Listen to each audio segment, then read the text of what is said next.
Salam sehat dan salam semangat buat anak didik kami semua, kelas 11 MIA. Setelah kita mempelajari tentang mikroskop, kali ini kita akan membahas materi tentang teropong yang disebut juga sebagai teleskop. Mari kita mulai bersama-sama dan perhatikanlah dengan serius. Kita mulai pembahasan kita mengenai teropong yang disebut juga dengan teleskop. Teropong atau teleskop merupakan alat optik yang dapat digunakan untuk melihat benda-benda yang jauh sehingga tampak lebih dekat dan lebih jelas. Secara umum, jenis-jenis teropong terbagi dua jenis. Yang pertama disebut dengan teropong bias. Teropong bias terdiri atas beberapa lensa yang berfungsi untuk membiaskan sinar yang datang dari suatu benda yang diamati. Yang termasuk teropong bias atau contoh teropong bias adalah teropong bintang, teropong bumi, teropong panggung, dan teropong prisma. Kemudian jenis yang kedua disebut dengan teropong pantul.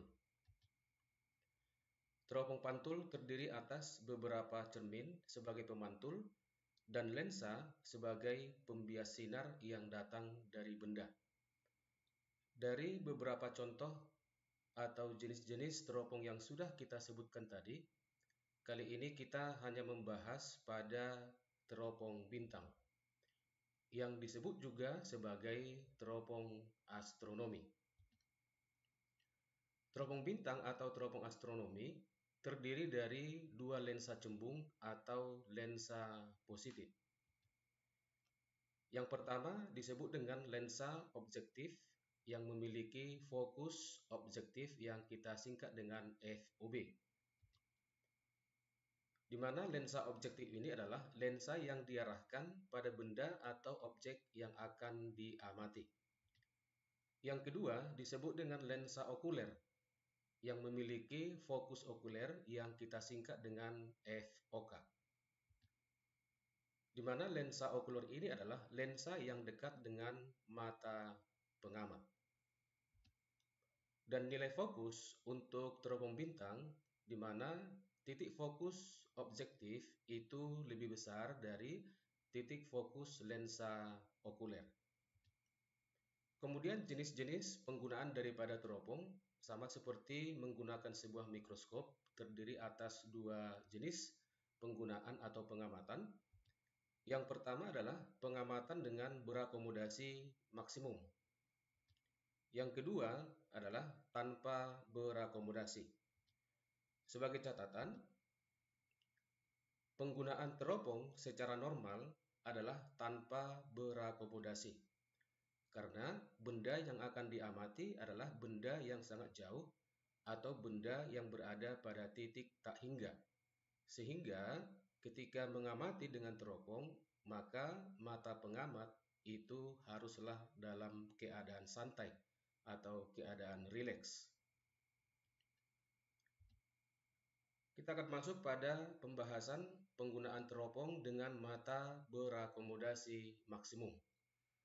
Berakomodasi maksimum itu artinya adalah kemampuan seseorang atau kemampuan seorang pengamat untuk membuka matanya selebar-lebarnya. Sehingga bayangan akhir atau bayangan yang dihasilkan oleh lensa okuler itu harus berada pada titik dekat pengamat tersebut. Maka bayangan akhir itu harus berada pada titik dekat yang disimpulkan dengan SN. Di mana nilai SN untuk orang yang bermata normal itu adalah berkisar dari 25 cm sampai dengan 30 cm. Dan tanda negatif yang di sini itu menyatakan bahwa bayangan akhir yang dihasilkan oleh sebuah teropong dengan mata berakomodasi maksimum adalah bersifat maya. Selanjutnya kita akan perhatikan susunan lensa untuk sebuah teropong atau teropong astronomi. Seperti ini. Di sini ada dua lensa yang disebut dengan lensa objektif dan lensa okuler. Dan kedua lensa ini disusun dengan sumbu utama yang berimpit. Kemudian, lensa objektif ini adalah lensa yang akan diarahkan pada objek atau benda yang akan diamati. Sedangkan lensa okuler adalah lensa yang dekat dengan mata seorang pengamat. Selanjutnya, untuk sebuah teropong biasanya digunakan untuk mengamati benda-benda yang berada sangat jauh atau berada pada titik tak berhingga. Misalnya, bendanya adalah sebuah bintang seperti ini. Dan inilah merupakan objek atau benda yang akan diamati. Selanjutnya, jarak daripada benda atau bintang ini terhadap lensa objektif seperti ini kita sebut sebagai SOB yang nilainya sama dengan tak berhingga. Sehingga apabila benda berada di titik jauh atau di titik tak berhingga, maka sinar-sinar yang datang dari benda tersebut adalah sinar-sinar yang sejajar. Sinar-sinar yang sejajar yang mengenai lensa pertama. Dalam hal ini adalah lensa objektif. Sehingga perpotongan dari sinar-sinar bias yang dihasilkan oleh lensa objektif itu nanti akan berada pada titik fokusnya. Mari kita perhatikan sinar-sinar yang datang sejajar dari objek yang akan diamati yang mengenai lensa pertama atau lensa objektif. Seperti ini. Maka di sini kita perhatikan bahwa ketiga sinar yang sejajar ini ketika dibiaskan oleh lensa objektif itu berada pada satu titik. Nah, selanjutnya sinar-sinar bias yang dihasilkan oleh lensa objektif ini nanti akan menjadi sinar datang pada lensa okuler. Akan menjadi sinar datang pada lensa okuler. Yang selanjutnya akan dibiaskan oleh lensa okuler ini sendiri. Seperti ini dia. Nah, kemudian kita perhatikan di sini bahwa bayangan pertama yang dihasilkan oleh lensa dalam hal ini adalah lensa objektif itu berada pada titik fokusnya, pada titik fokus atau FOB. Nah, kemudian untuk menentukan SOB aksen itu kita cari atau kita ukur dari lensa objektif sampai pada titik fokus objektif. Kemudian bayangan yang terjadi atau yang dihasilkan oleh lensa objektif itu akan menjadi benda untuk lensa okuler, sehingga jarak dari FOB sampai pada lensa okuler itu akan menjadi SOK atau jarak benda terhadap lensa okuler. Nah, kemudian kalau kita perpanjang perpotongan daripada sinar-sinar bias yang dihasilkan oleh lensa okuler yang seperti ini namanya perpanjangan perpotongan sinar-sinar bias. Maka kita perhatikan di sini ada satu titik perpotongan, maka titik perpotongan inilah merupakan bayangan akhir. Merupakan bayangan akhir yang dihasilkan oleh lensa okuler yang dapat diamati oleh seorang pengamat. Maka ini adalah merupakan bayangan akhir sehingga jarak bayangan akhir terhadap lensa okuler itu kita sebut sebagai S aksen OK. Nah, selanjutnya kita perhatikan untuk lensa objektif itu berlaku hubungan atau nilai daripada SOB sama dengan tak berhingga, sehingga SOB aksen itu akan sama dengan nilai dari titik fokusnya sendiri. Kemudian untuk lensa okuler atau lensa yang kedua, S aksen OK atau bayangan akhir itu berada pada negatif dari titik dekat atau titik baca orang yang bermata normal. Nah, selanjutnya kita akan menghitung nilai perbesaran yang dihasilkan oleh sebuah teropong dengan pengamatan berakomodasi maksimum yang disimbolkan dengan huruf M kapital. Di mana perbesaran untuk sebuah teropong dengan mata berakomodasi maksimum itu akan sama dengan perbandingan FOB dibagikan dengan SOK. Selanjutnya adalah mengenai panjang teropong. Panjang teropong ini maksudnya adalah jarak dari lensa objektif sampai lensa okuler. Seperti ini. Maka jarak ini atau panjang kita simbolkan dengan D. Maka dari persamaan yang sudah kita buat atau dari simbol yang sudah kita buat di sini, panjang teropong itu D akan sama dengan S aksen UB ditambah dengan SOK seperti ini. Atau panjang teropong D akan sama dengan S aksen UB kita gantikan dengan FOB, maka D akan sama dengan FOB ditambah dengan SOK. Di mana FOB sama dengan jarak fokus lensa objektif. Kemudian SOK sama dengan jarak benda dengan lensa okuler. Kemudian S aksen UB adalah jarak bayangan dengan lensa objektif.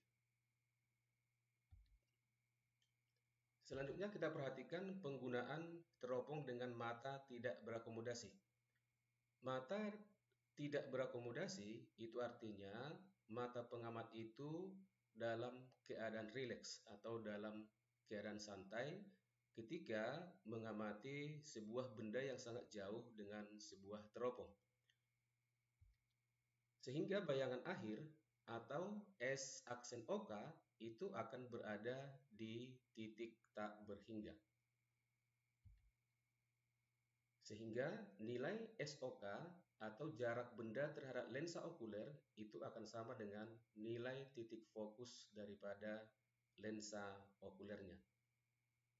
Selanjutnya kita perhatikan susunan lensa untuk teropong dengan mata tidak berakomodasi. Sama seperti bagian pertama tadi, kita misalkan ada sebuah benda langit yang umumnya adalah merupakan bintang yang akan diamati. Ini merupakan objek atau benda, dan ini merupakan jarak benda terhadap lensa objektif tetap sama dengan di jauh tak berhingga. Kemudian kita datangkan sinar-sinar yang sejajar mengenai lensa objektif, dan pembiasan oleh lensa objektif itu nanti akan berpotongan pada titik fokus lensa objektif seperti ini. Kemudian, ini adalah merupakan bayangan yang dihasilkan oleh lensa pertama atau dihasilkan oleh lensa objektif. Kemudian, sinar-sinar yang dibiaskan oleh lensa objektif itu akan menjadi sinar datang pada lensa okuler yang selanjutnya dibiaskan oleh lensa okuler.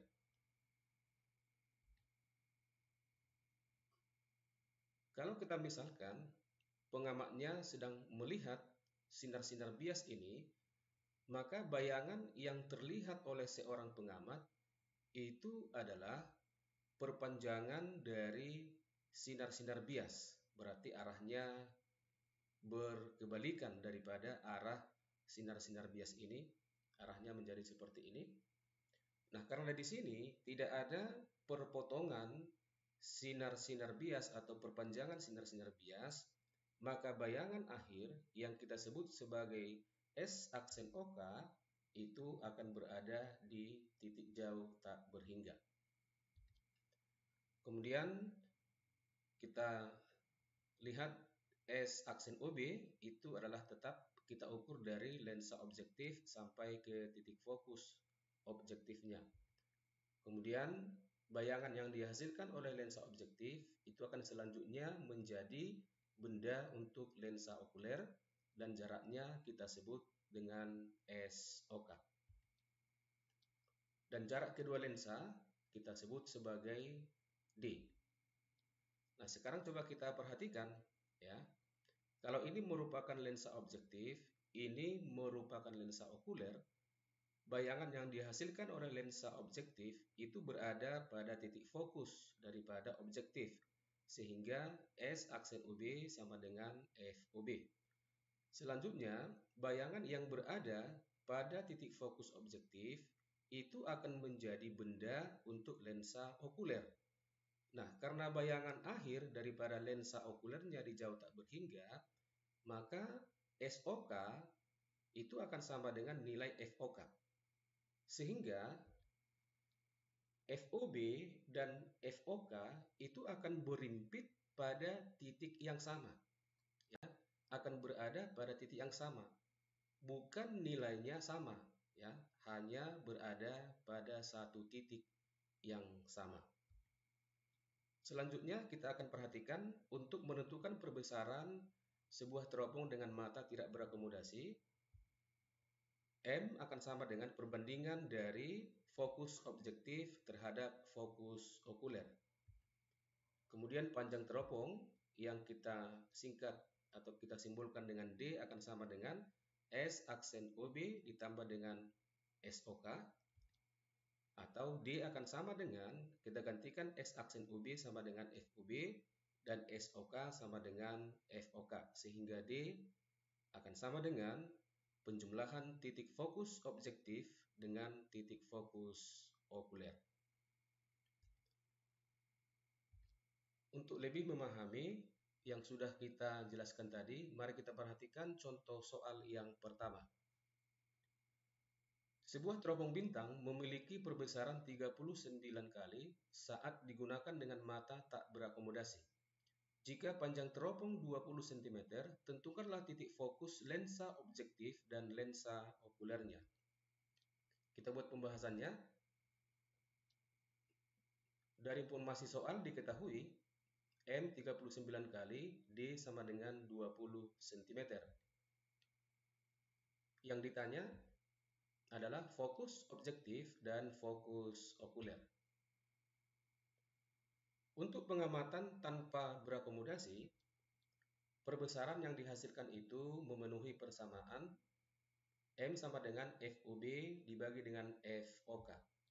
Kita masukkan M-nya 39 sama dengan FOB per FOK. Dari persamaan ini kita bisa membuat hubungan antara FOB dengan FOK, maka FOB akan sama dengan 39 kali FOK.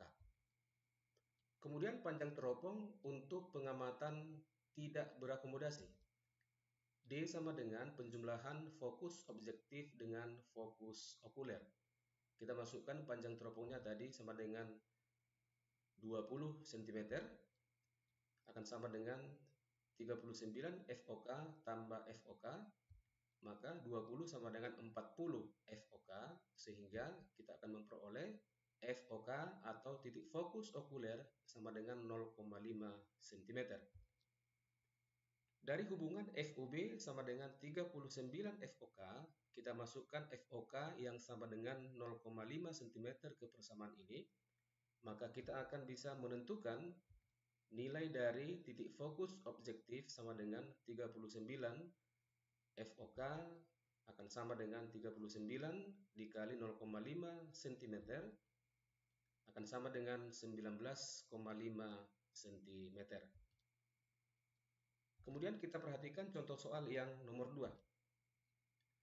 Sebuah teropong bintang memiliki dua buah lensa cembung dengan titik fokus masing-masing 20 cm dan 5 cm. Teropong digunakan oleh pengamat bermata normal dengan titik dekat 25 cm. Tentukanlah A. Perbesaran dan panjang teropong dengan keadaan mata tidak berakomodasi. Bagian B. Perbesaran dan panjang teropong dengan keadaan mata berakomodasi maksimum. Kita buat pembahasannya. Dari soal diketahui ada dua titik fokus, tetapi tidak disebutkan di sini yang mana objektif, mana yang okuler. Tetapi dari penjelasan sebelumnya sudah kita sebutkan bahwa titik fokus objektif itu lebih besar daripada titik fokus okulernya. Sehingga titik fokus yang 20 cm ini akan menjadi titik fokus objektif dan yang 5 cm ini adalah menjadi titik fokus okuler. Maka FOB kita tuliskan 20 cm, FOK 5 cm, dan titik dekat atau jarak baca orang bermata normal itu dituliskan di sini atau diketahui 25 cm. Untuk pengamatan tanpa berakomodasi, perbesaran itu dirumuskan sama dengan M FOB per FOK. Maka kita akan langsung bisa menentukan nilai perbesarannya 20 per 5, berarti perbesarannya sama dengan 4 kali. Kemudian panjang teropong D sama dengan FOB tambah FOK. Karena nilai fokusnya sudah diketahui tadi di soalnya, maka kita langsung bisa menentukan nilai panjang teropong. Akan sama dengan 20 tambah 5, akan sama dengan 25 cm. Selanjutnya untuk pengamatan secara berakomodasi maksimum. Nah, sebelum kita menentukan perbesaran, maka kita perhatikan dulu khusus lensa okuler. Untuk lensa okuler maupun lensa objektif itu berlaku persamaan umum lensa untuk menentukan letak bayangan. Misalnya kita akan melihat untuk lensa okuler, maka 1 per FOK akan sama dengan 1 per SOK ditambah dengan 1 per S aksen OK. Dari persamaan ini kita bisa membuat 1 per SOK akan sama dengan 1 per FOK dikurangkan dengan 1 per S aksen OK. Di mana S aksen OK itu berada pada titik dekat atau negatif SN yang besarnya sama dengan 25 cm. Maka 1 per SOK sama dengan nilai fokus okulernya tadi 1 per 5, ya, kita masukkan nilainya, dikurang 1 per negatif 25. Ini akan sama dengan 6 per 25. Sehingga nilai SOK akan sama dengan 25 per 6, atau kita buat dalam desimal, itu akan bernilai 4,17 cm. Maka perbesaran untuk teropong dengan mata berakomodasi M sama dengan FOB per SOK. Kita masukkan nilai-nilainya 20 dibagi 25 per 6, ini akan sama dengan 4,8 kali. Sedangkan panjang teropong D sama dengan FOB tambah SOK. FOB-nya tadi sudah diketahui dan SOK sudah kita tentukan tadi. Maka panjang teropong itu akan sama dengan 20 cm tambah 4,17 cm akan sama dengan 24,17 cm. Demikianlah pembelajaran kita kali ini. Semoga bermanfaat. Tetap fokus dan terima kasih atas perhatian kalian semua.